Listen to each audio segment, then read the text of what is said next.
Assalamualaikum warahmatullahi wabarakatuh. Halo teman-teman semuanya, kembali lagi di channel Studio Mas Lutfi. Dan pada kesempatan video ini kita bakalan belajar tentang mengerjakan sebuah soal sederhana di Excel juga, kan gitu kan. Lebih enak kita bermain dengan belajar di Excel untuk kasusnya ya. Nah, silakan kita buka dulu soalnya seperti apa. Oke teman-teman, saya sudah mencari di dalam Google dengan kata kunci soal Excel untuk di image, dan saya menemukan soal seperti ini. Nah, cukup komplit kan soalnya kan? Tapi jangan bingung dulu karena kita nggak bakalan mengerjakan secara bertabel ini, tapi kita hanya mengerjakan secara tersusun untuk per datanya. Diperhatikan di sini teman-teman semua, di sini kita mendapatkan dua jenis atau dua bentuk tabel, di mana tabel yang besar ini adalah tabel utamanya, dan kita disuruh untuk menyelesaikan atau mencari nilai dari setiap kolom yang kosong. Sedangkan di tabel kedua, kita menjumpai dengan tabel yang lebih kecil, nampaknya itu kelihatannya adalah sebuah tabel pembantu untuk menentukan atau mencari rumus dari soal yang tabel besar butuhkan. Oke. Dan kita juga memiliki ketentuan-ketentuan atau keterangan-keterangan di dalam proses yang harus kita ketahui sehingga kita tidak susah mencari rumusnya. Oke, diperhatikan di sini. Kalau kita lihat dari tabel yang besar ternyata sudah terisi dua kolom. Ya, sudah terisi dua kolom, yaitu kolom kode dan kolom nama, dan tentunya ini menjadi sebuah pertanyaan nanti kepada si input. Kalau kita rancang teman-teman di dalam sebuah notepad, berarti kurang lebih tampilannya nanti seperti ini. Masukkan kode. Tentunya kode itu sudah ada ketentuan, ya supaya lebih tepat, berarti nanti ketentuannya kita mengikuti ketentuan ini ya. Harus ada A min 1 min M, seperti itu.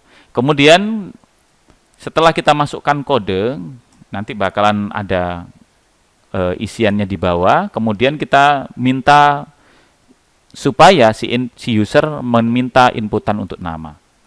Masukkan nama siapa ini? Nama karyawan kalau nggak salah. Nama karyawan.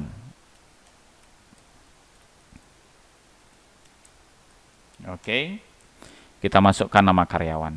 Setelah nama karyawannya di enter, maka nanti akan muncul data-data yang lain. Ya, seperti data kode, ya kan? Kodenya apa nanti di sini. Kemudian nanti ada namanya apa di sini. Kemudian nanti ada jabatan, jabatannya apa di sini. Ada status, juga ikut, ada divisi, juga ikut di dalamnya. Dan juga untuk gaji pokoknya, juga masuk ke sini. Dan juga untuk jumlah anak, jumlah tunjangan anak, dan total gaji. Jumlah anak, kemudian ada tunjangan anak,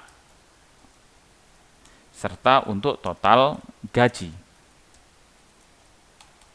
Oke, seperti ini. Nah, sekarang pertanyaannya adalah, ketika kita ingin mencetak hasilnya kode sudah jelas diambil dari nilai yang diinputkan oleh user. Sedangkan nama juga sama, diinputkan dari nama karyawan. Bagaimana dengan jabatan? Kalau kita cari rumusnya di sini, jabatan itu diambil satu karakter dari karakter ketiga. Dan apabila karakter ketiga menghasilkan kode angka 1, maka dia mengatakan kepala. Kalau kodenya 2, maka dia adalah staff, dan jika kodenya 3, maka akan menggunakan operator.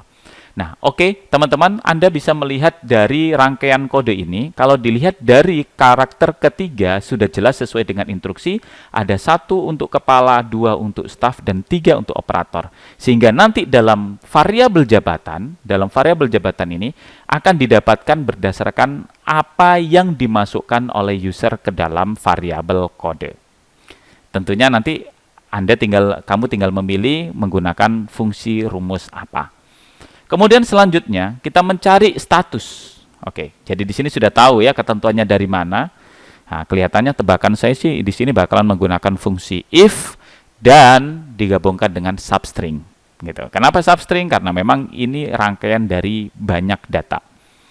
Yang selanjutnya kita mencari status. Status diambil dari satu karakter terakhir, ya, satu karakter terakhir. Di sini disebutkan ada if and write, gitu kan? Satu karakter terakhir. Jika kode terakhirnya adalah S, maka statusnya adalah single. Namun jika kode akhirnya adalah M, statusnya adalah married.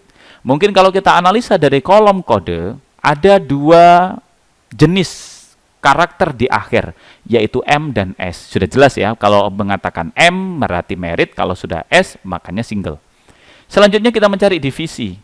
Divisi teman-teman diambil satu karakter pertama dan divisi berdasarkan tabel bantu. Oke.